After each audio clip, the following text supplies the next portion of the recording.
Pentagon UFO US has more radar footage of UFOs, says former boss of Secret X-Files.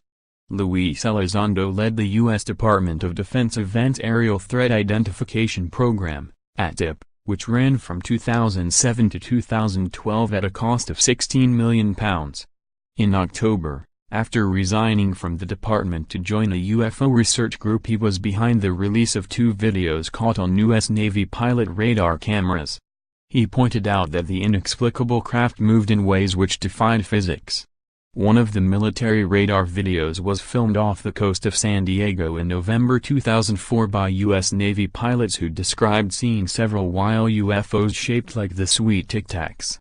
The case became known as the Nimitz UFO incident. However, the video has since been branded a wrongly identified plane by several skeptics, prompting Mr. Elizondo to reveal there is more to come, including video recordings of encounters with unknown technology that is far more advanced than anything in the U.S. military. Speaking about his former role, he said, "It was in this position that I learned the phenomena is indeed real." Speaking to Las Vegas Now, Mr. Elizondo said the first releases were official.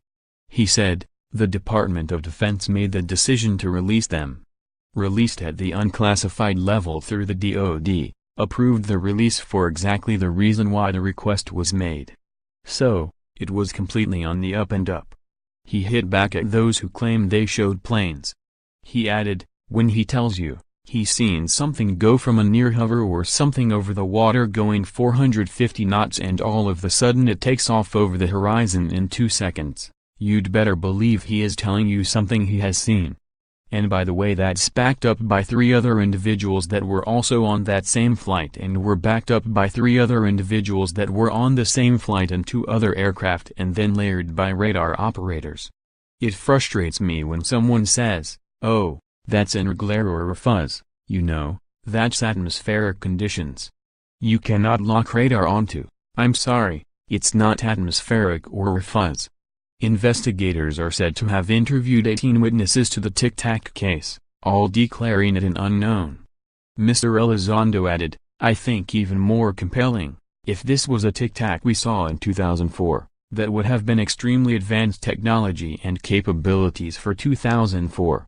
I think everyone agrees it is considered extremely exotic technology today, let alone 2004, but these observations match with previous observations going well before that.